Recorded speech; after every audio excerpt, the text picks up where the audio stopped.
Welcome to Restaurant Influencers presented by Entrepreneur Media. My name is Sean Walchef, founder of Cali Barbecue and Cali Barbecue Media. In life, in the restaurant business, and in the new creator economy, we learn through lessons and stories. Today, we have a very special guest, Jason Berry, the founder, principal of Need Hospitality and Design, a restaurant group located in Washington, D.C., one of the hottest restaurant concepts in the entire country. Super excited to have Jason on the show. Jason, welcome. Thank you for having me.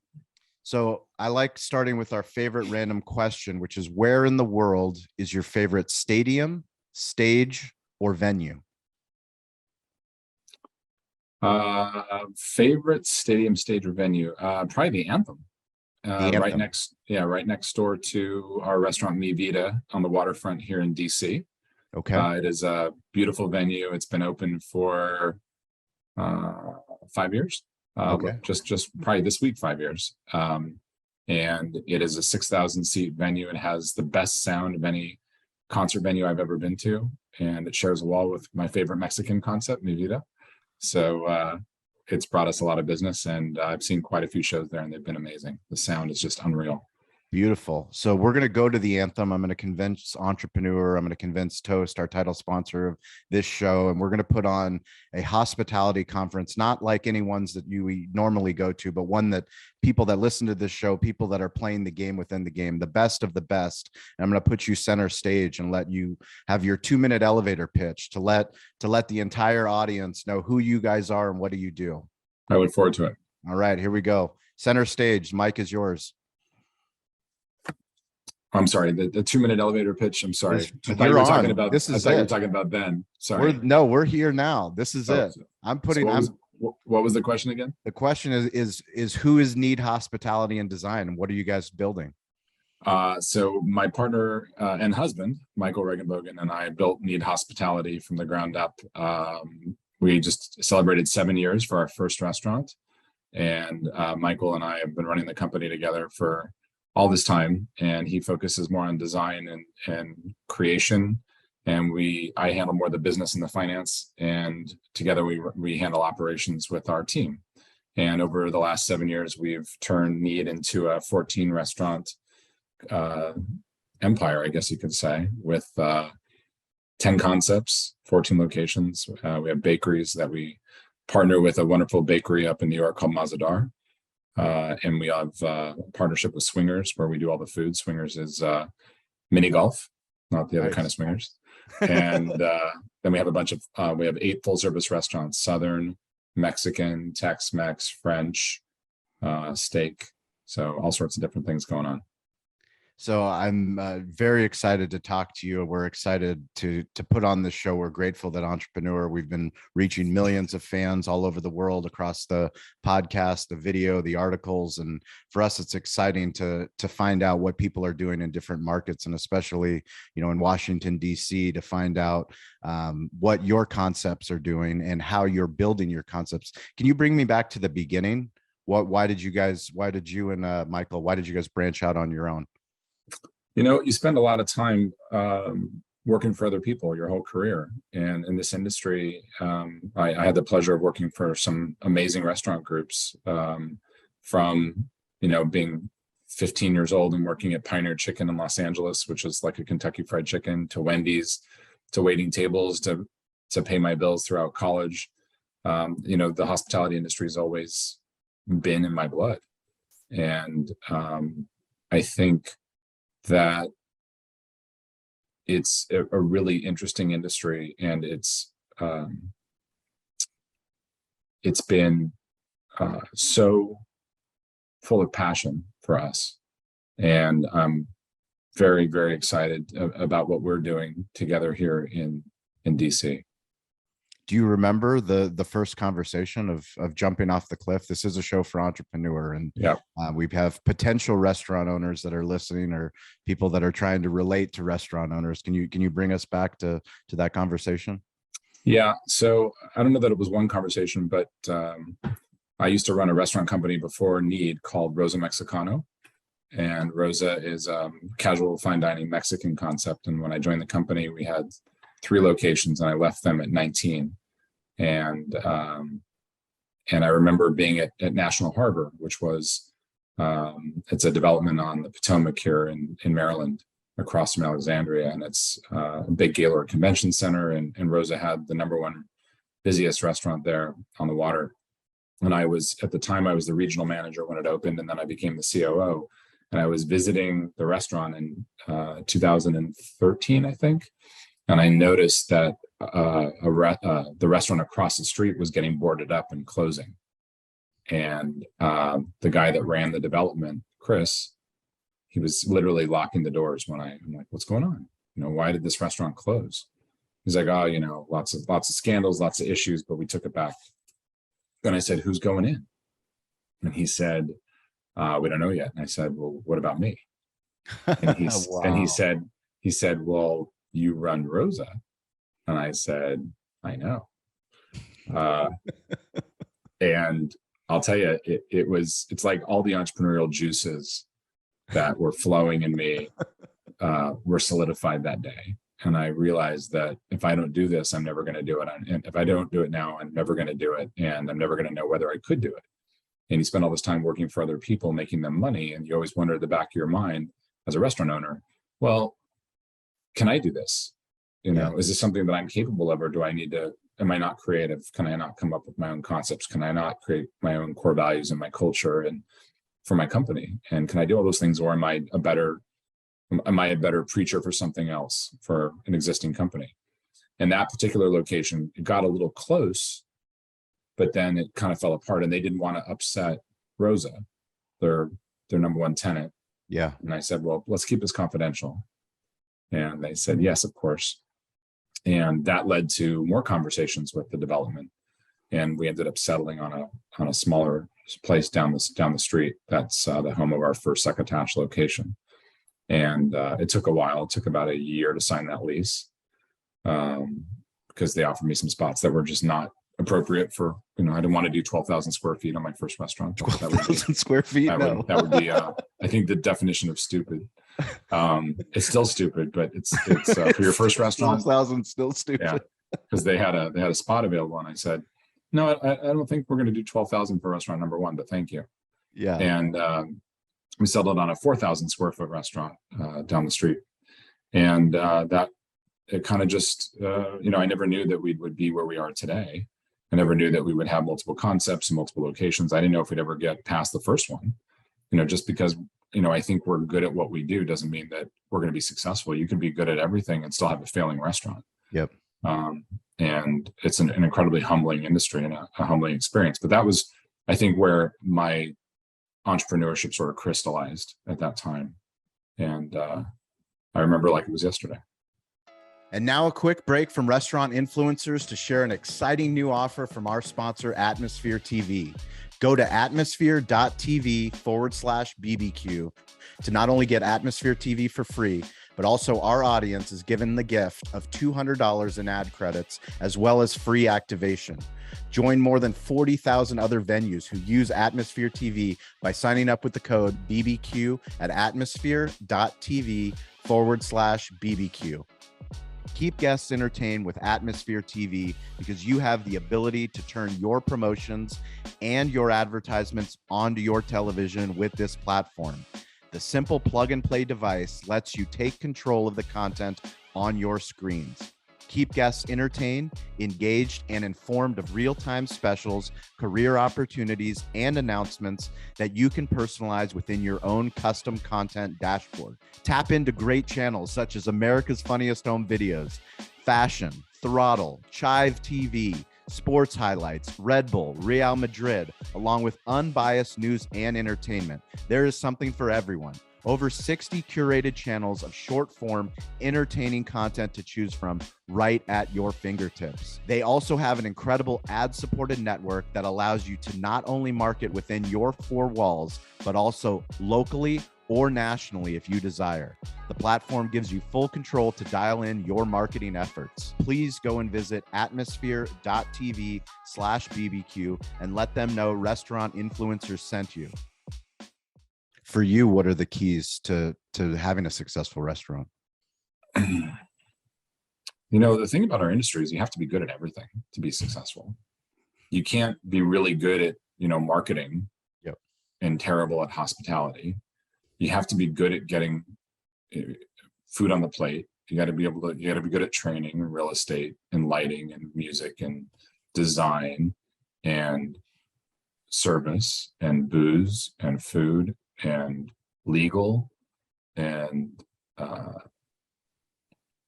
I didn't know anything compared to what I know now. And I thought I knew a lot because I had been running an $80 million company, but I ran the restaurants. I didn't build the restaurants. I didn't create the Rosa concept. So it was a really humbling experience. Michael and I were the co-general managers for the first 18 months. We worked 7 days a week for 18 months.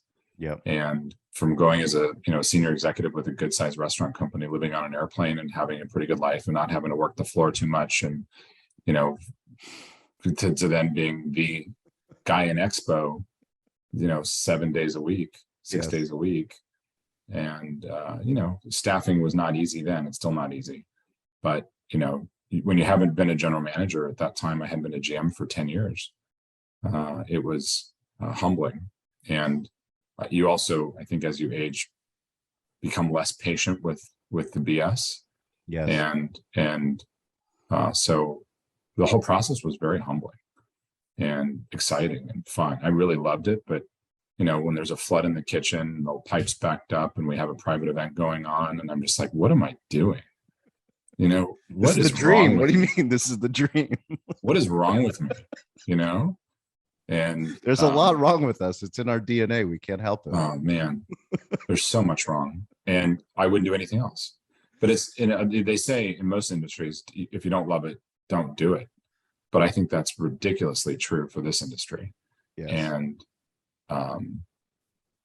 it's in my blood. I don't get to do as much of the stuff that I used to love, taking care of people and seeing to their experience, but I get to lead and guide a bunch of people doing that now. And I'm able to have a bigger impact by my reach, but I don't get to do some of the fun things I used to be able to do. So it's very interesting. It's very different than it used to be.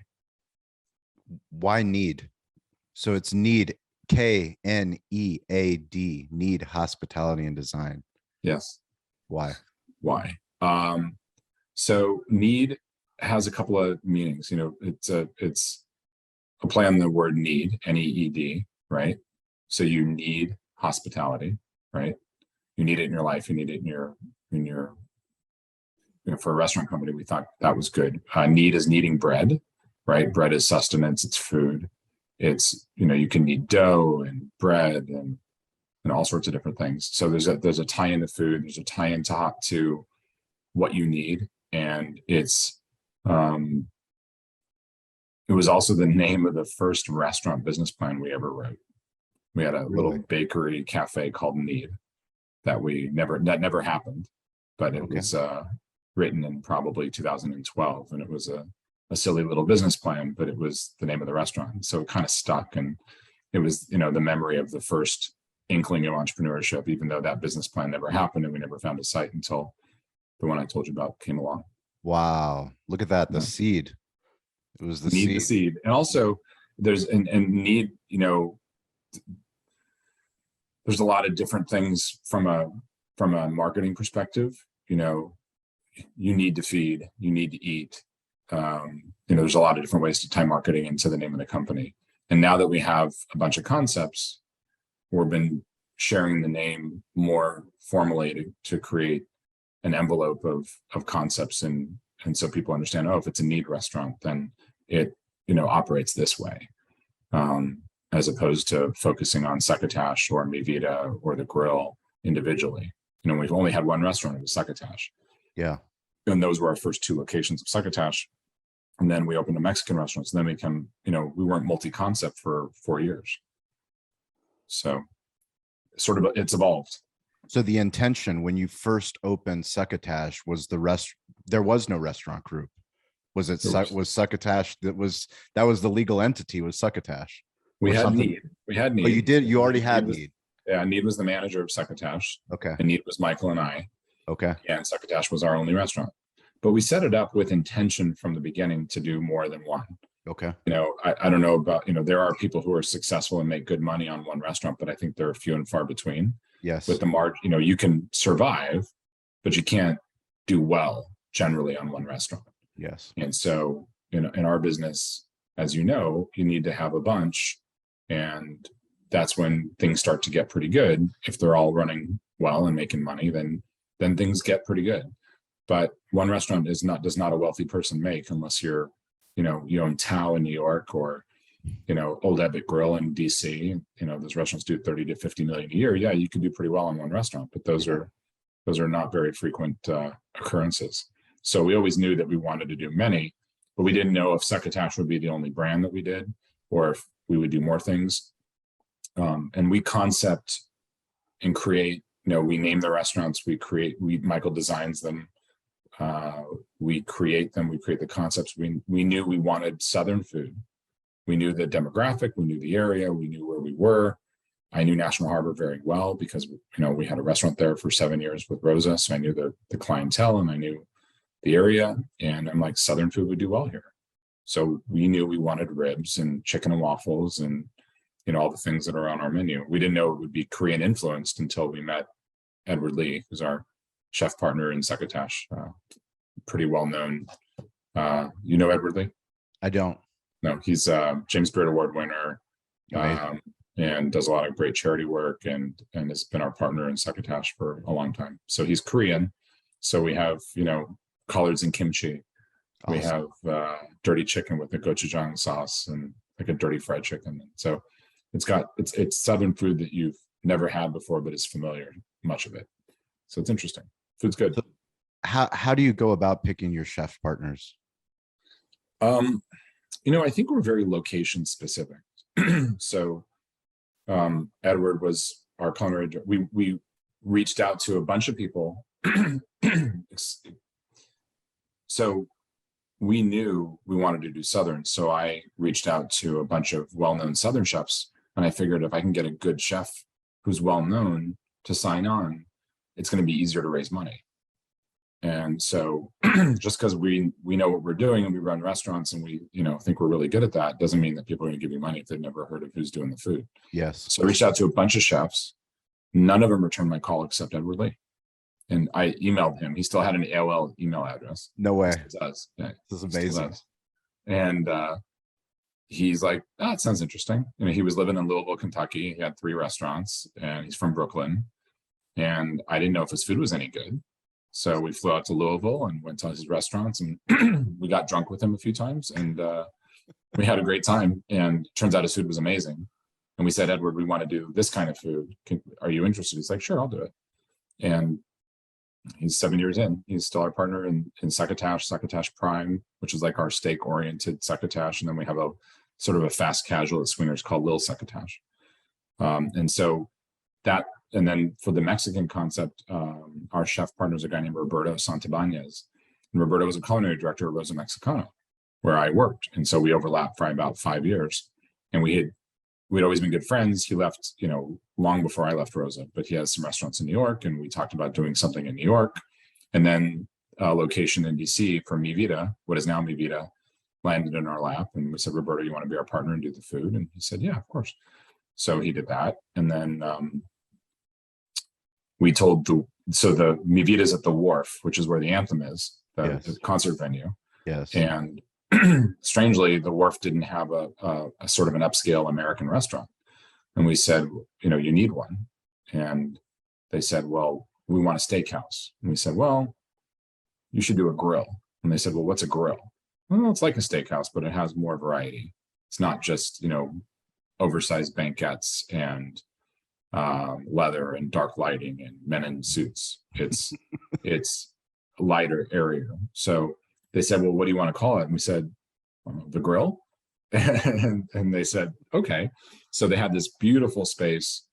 And we didn't know who was going to do the food. And we mentioned it to Roberto, who was already our partner at Mi Vida. And he's like, well, what about me? I'm like, you don't do American food, you do Mexican food. He's like, I'm American. Just because I'm Mexican doesn't mean I'm not an American citizen. And I said, well, that doesn't mean you can cook American food. And he said, why didn't you let me do a tasting? And so we said, okay. So he did the tasting. We thought, "Oh, this is delicious." And so he's been our culinary director for that location. And then we did a restaurant called Gatsby, which we gave to an employee as our first chef for Succotash, a lady named Lisa, created the menu for Gatsby. It's basically a reimagined upscale diner. And so we had an internal chef do the food with our direction. So the newer concepts don't really have culinary directors from outside. We have a Tex-Mex concept called Mikasa. We have a French bistro where we hired a guy who knew French food but was not a well-known chef, so he did that confidentially for us. And so it really depends on the space. It depends on the concept. It depends on who's right. And now we have a good Rolodex of people. But are you a chef, or are you? I am definitely not a chef. So we own barbecue restaurants. So you're on the business side. Yeah, on the business side. Right. So we have a barbecue media company. We're trying to build the Amazon of barbecue. We've got a single unit location that now we have 2 ghost kitchen locations, stadium locations. We're trying to think differently about barbecue distribution. Well, it's interesting because the people that create this food and these concepts, it really just depends on what's right and what feels right. And chefs, obviously I love cooking, I love food, and I love chefs, but when you partner with somebody, you never know what you're going to get. True. Right. Everybody interviews well for the most part. Yeah. And then you want to bring somebody in and put your career in their hands by handing them the cuisine for a concept. It's a lot of risk. So if we can do some things internally, we're starting to do a little bit more of that. It doesn't cost as much. We also don't get the PR and the name brand of that chef promoting the restaurant. Yeah. But you see all over the world chefs that are licensing their brands or licensing a location or doing the food for a cruise ship or a hotel, and the chef's never there, and they're never there, and they haven't seen the food in months. And maybe the average guest doesn't know that, but we know that. Yeah. So I think you have to be very, very careful about who you partner with on the chef side, because you really don't ever know what you're going to get. And chefs traditionally are not the best businessmen and women. They're great at cooking, and they're not always the best when it comes to the business side of things. And everybody needs money. So if you're spreading yourself too thin, are you going to give that concept the attention that it needs?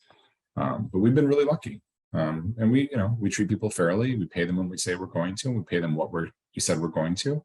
So that in this industry, people get burned a lot. Yeah. So we just treat people well. They're very loyal, because it's so rare that people are treated well. And now a quick break from restaurant influencers to welcome our newest sponsor to the show, and that is Davo Sales Tax. Davo is an incredible company. I remember when we first opened up our restaurant in 2008, Cali Barbecue, we were struggling to figure out how to automate sales tax, how to have enough money in our account to file our quarterly taxes. I am so grateful that now today we have found Davo, and they are a sponsor of this show, and they are excited to help other business owners no longer have to become tax collectors. Davo does it all for you. They take care of the compliance, they take care of the collecting, they take care of the filing. Get your first month free by going to davosalestax.com/influencers. Let them know that we sent you. Davo is an incredible company. We're grateful to have them on the show. They integrate with all the top POS companies, including Toast. davosalestax.com/influencers. Automate your sales tax today and get back to running your business. Yeah, I would love for you to talk a little bit more about that, because it is a hot button topic. I mean, we're obviously in the media business. We read media, we consume media. We see people talking about that there's no good people willing to work in restaurants anymore. Where's all the restaurant labor going? And for me, I will continue to say there's over 7 billion people on this planet. If you have a restaurant, you can't hire somebody to come work at your concept, then the problem is probably you. It's not them. It's a you problem. As far as for you and your philosophy, how are you guys working through recruitment and retention? It's where I spend the biggest percentage of my time is on our people. And how do you differentiate a restaurant from other restaurants? They all do the same thing. They have 4 walls. They have servers and food and expo and plates and forks. I mean, how do you differentiate yourself from the sea of competition out there? I will say it's a harder job market than it's ever been. True. I've been doing this a long time, and I've never, the last couple of years, since COVID started, as I'm sure you hear all the time, it's harder now than it's ever been. I think it's getting better now than it was, a year ago. I think things are improving. But there's unfortunately a lot of people who are in their, early 20s to early 30s were not very well raised by their parents, and they don't have great life skills. They can't get to work on time. They can't manage the basic functions of being a human being in the world. So it's not that you can't find great people. You have to kiss more frogs to find the prince and princesses that are there. They're there. But instead of starting to hire 2 weeks before we start training in a restaurant, we'll start hiring 4 weeks before, because we need more time to find the right people. Yeah. It's very hard finding people. How do we differentiate ourselves? We do first off, we don't beat anybody, right? We're nice to you. We don't yell. We don't really, if you just crazy, that's a crazy idea. A hospitality company treating their staff hospitably. Right. You get what you give. Yep. One of our philosophies in our company is happy management equals happy staff equals happy guest. Right. If you treat people well, they're going to cook better food. Food just tastes better when it's made by people who are happy. Yeah. I don't know why. It's the same recipe, right? Yeah. But it just tastes better. So we're not perfect. We make mistakes. We do stupid things. We try things that don't work, but we treat our people well. And when you work in our company and you don't treat people well, you don't work in our company for very long. Yes. And I think that's number one. And I think most companies are adjusting to that are worth working for. I think everybody's learning that, nobody's really throwing knives anymore, or plates or frying pans, and yelling at the top of their lungs at their team, because you could leave any restaurant today and get a job somewhere else tomorrow, and they're not going to check your references, right? Yep. And so the competition is fierce. People will leave you for $1. Yeah. Right. A line cook who's making 19, you look at him sideways, somebody offers him $19.50, he'll give you no notice and walk out the door, and you'll never see him again. True. Right. So there's very little loyalty if you don't create that loyalty, and if you don't make people want to work for a company that does something better than just putting food on a plate or guests in a restaurant. So number one, we're just trying to be good to people and live our core values. I think number two, we're testing a couple of really interesting things. One is 4 days at work, which is it's like a 4-day work week, wow. Which has been done in our industry, not very successfully. There aren't very many companies that have done it well or done it successfully, and we're testing it in 2 restaurants. It's called 4 days at work. And what it means is you're scheduled 4 11-hour days at the restaurant, and hopefully you get all your administrative work done. But if you can't, you can do the rest of it at home or at the beach or in Mexico or whatever you want to do. So we're scheduling you 4 days in the restaurant and 3 days a week to go do what you got to do. I think it's just our second restaurant just started the test. Is this just for management? Just for management. Yeah. Because hourly employees, they can work as much or as little as they want. I wish they all worked more. So that's, the restaurant where we've been testing it for 6 months had a record summer and very little turnover, and people are happy. I think at the end of the day, there's not enough time in the week to manage your life if you're working 60 or 65 hours a week at a restaurant or anywhere. And you can either spend that. So I go back, in order to have everybody on a 4-day schedule instead of a 5, you basically need an extra chef and extra manager in every restaurant. So assuming that those 2 people each make about, let's say, $75,000, you're at $150,000 a year in extra management labor, plus benefits, plus food and whatever else. So let's call it 175, right? Yep. So am I going to make that money back? Well, that's the question. But what am I going to spend on recruiting?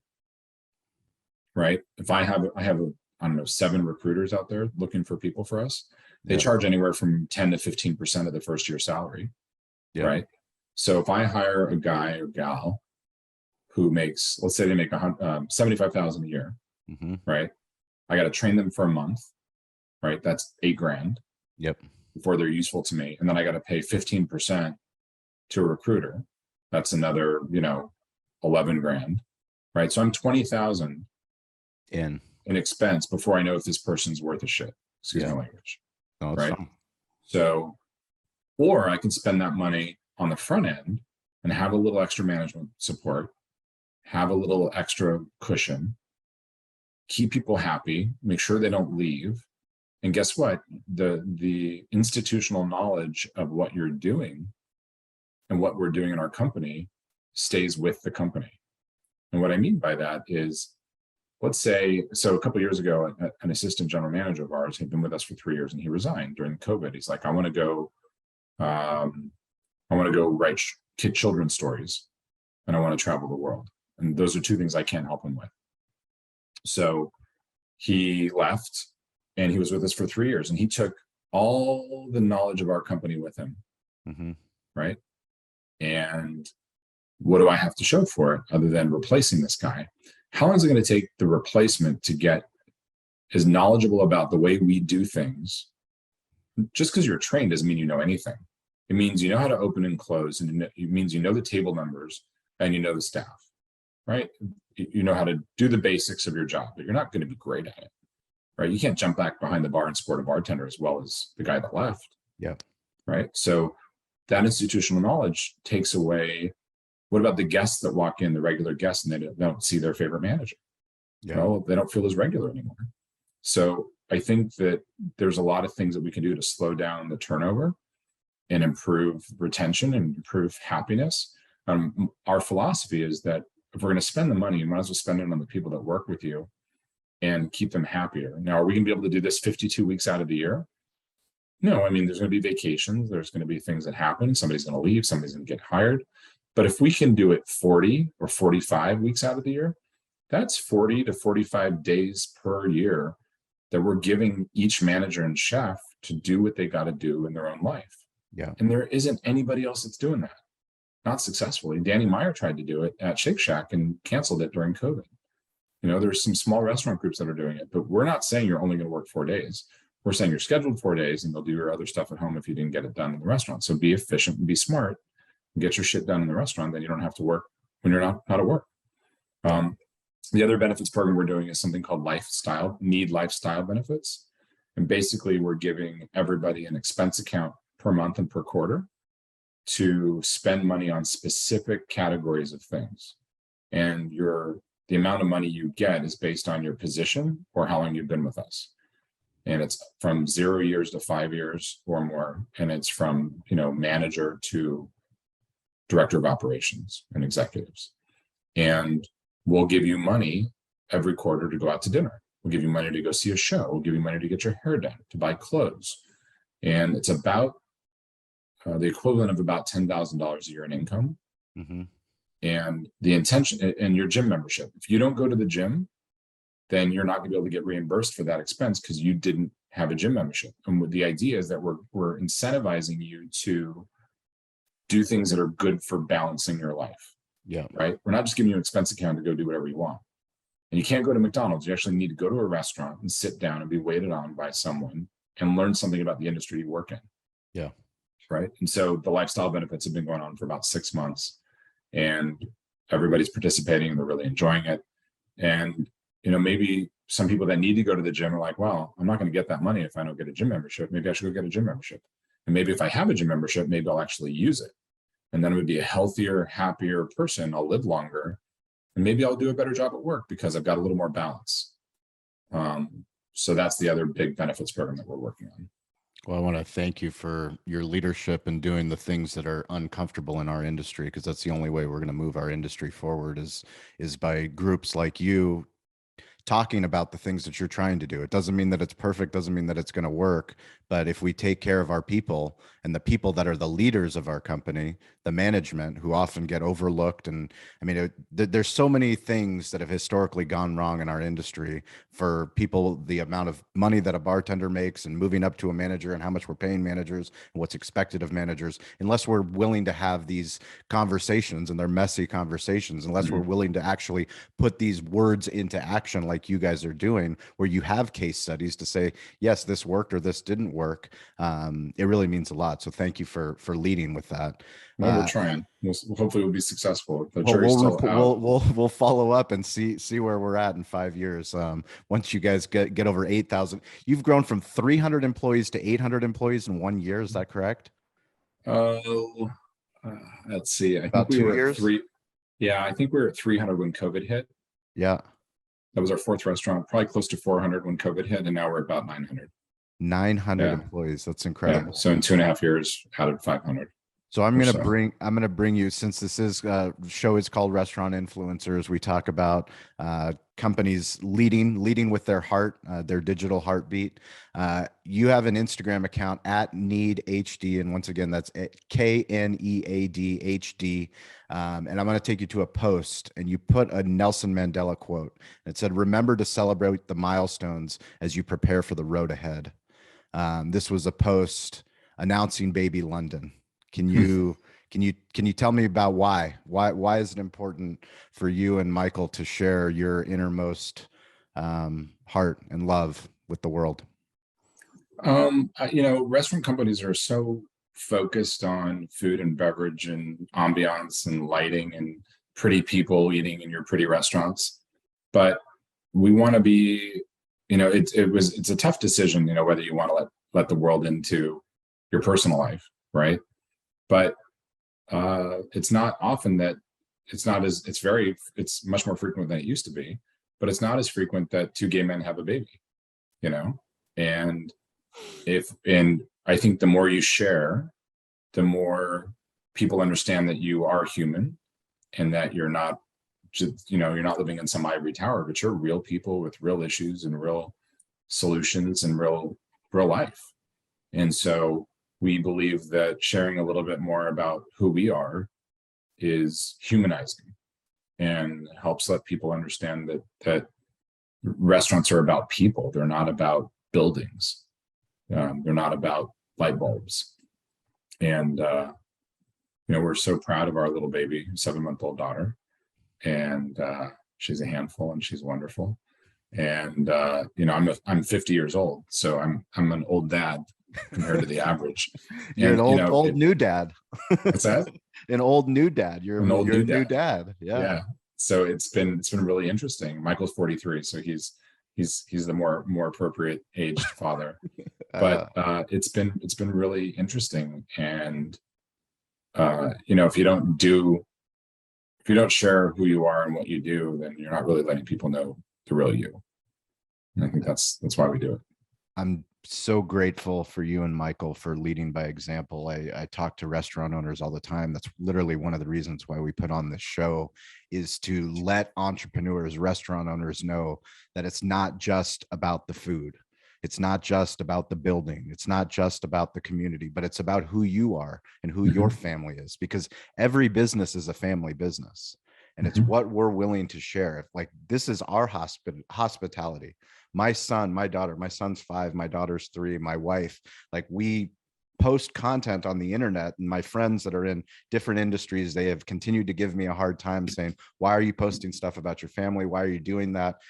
And I do it because I don't have a business life and a personal life. I have one life. And this is my life as a restaurant owner, as a barbecue media person, as somebody that's putting our life out into the world. And are there negatives to doing that? Yes, potentially. But my family understands that. I respect our boundaries. Plus, I've cultivated deeper relationships with our community, not just with people here in San Diego, but with people now all over the globe, because of all these tools that we have, because of these smartphones, because of TikTok and Instagram and LinkedIn and YouTube and you name it. But then you realize that, like, it's the things that we're doing here in San Diego, we're just trying to build the best hospitality company and media company we can, just like you guys are trying to doing in DC and now moving into other markets. Every village is the same. We're Mhm. all trying to welcome, like hospitality is welcoming people in that are strangers, Mhm. letting them in, breaking bread, So making let them them a in, part right? of your family. So let them Yeah. in.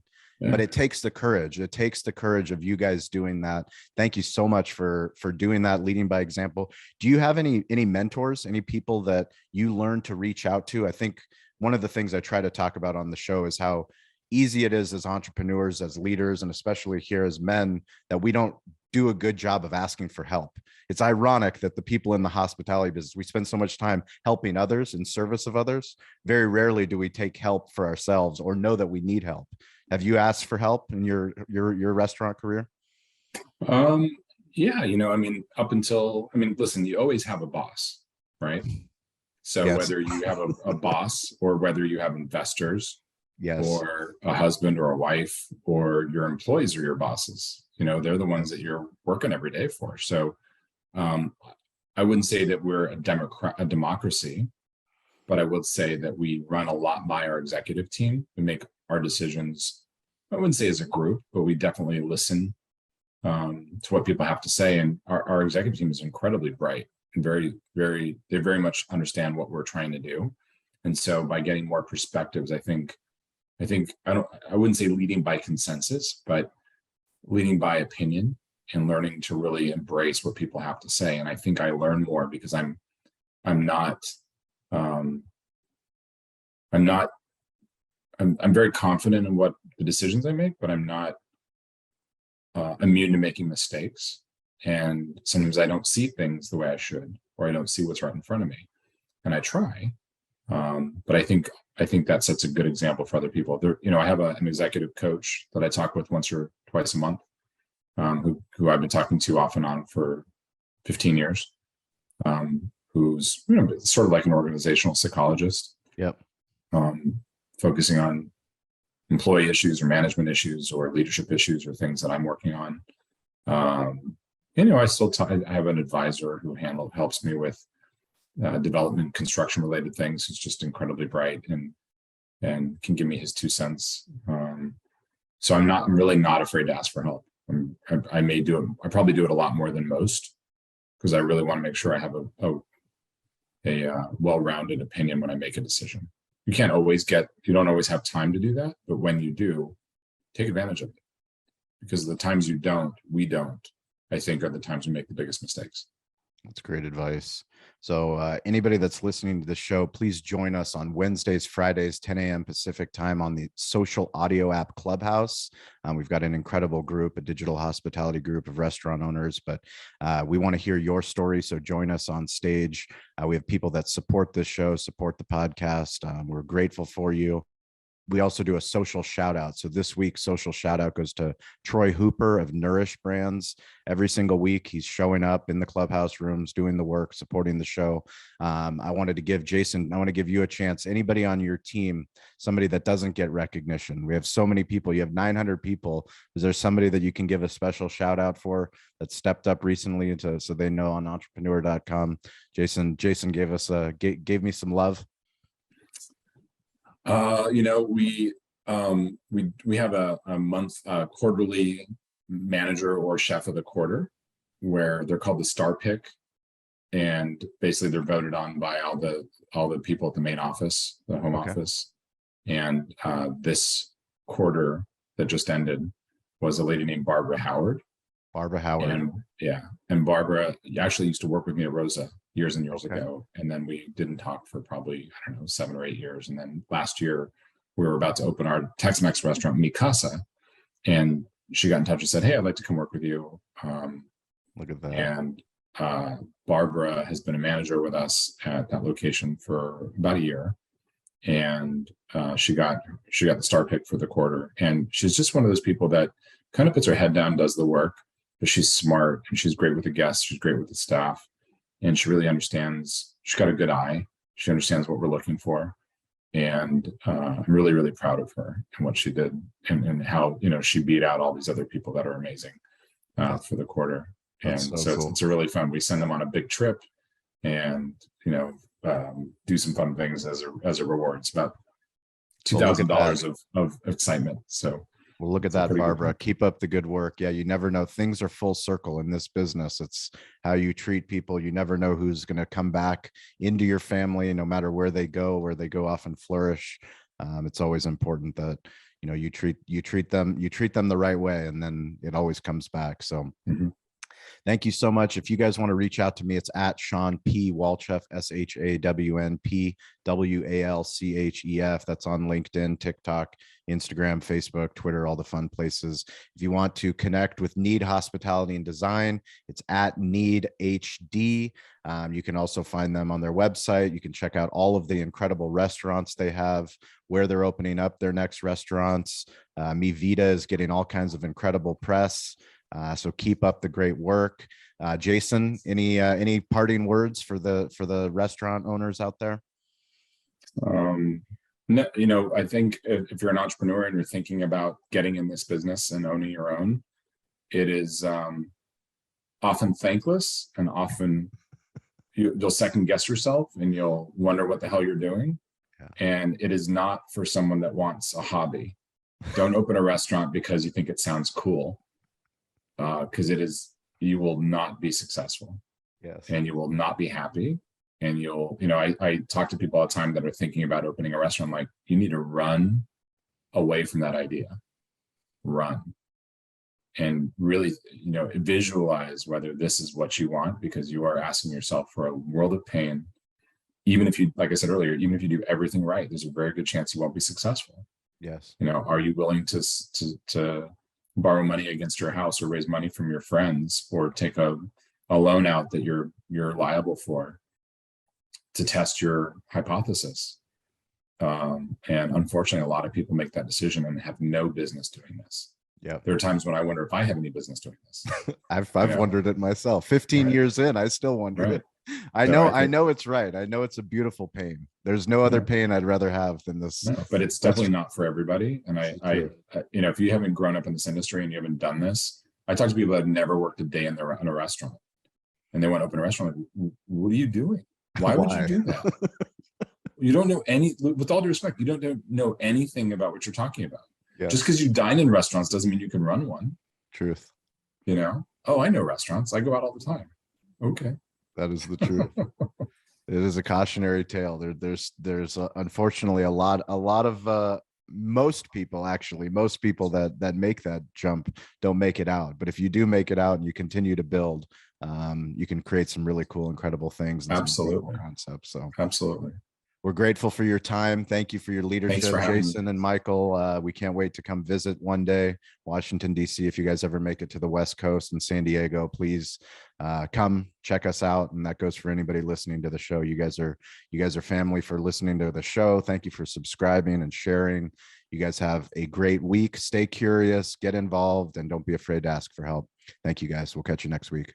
Thank you so much. And a special thank you to our title sponsor, Toast. Toast is the primary technology partner that we use at our restaurant, Cali Barbecue. It is also the primary technology partner that so many of the guests have shared with us on this show. People like Sam, the cooking guy, Stacy Poonkinney, Jeff Alexander. So many times the guests tell us that they're using Toast when we didn't even know that going into the interview. That is why we are so grateful that they sponsor this show. We want you to win. You that listen to this show, we want you to improve your digital hospitality. Toast is built for restaurants, and it's built for you.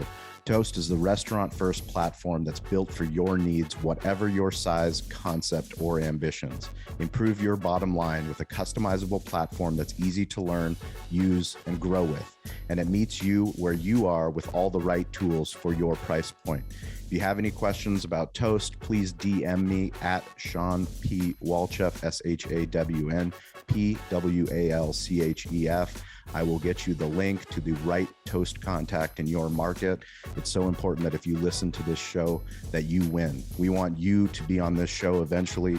Let us know that you heard the show, you heard about Toast, you implemented Toast, you did a Toast unboxing in your restaurant. Talk to us about how you've impacted your village, your city, your community. Share your Toast story with us. DM me today to learn more, and be sure to check out Toast.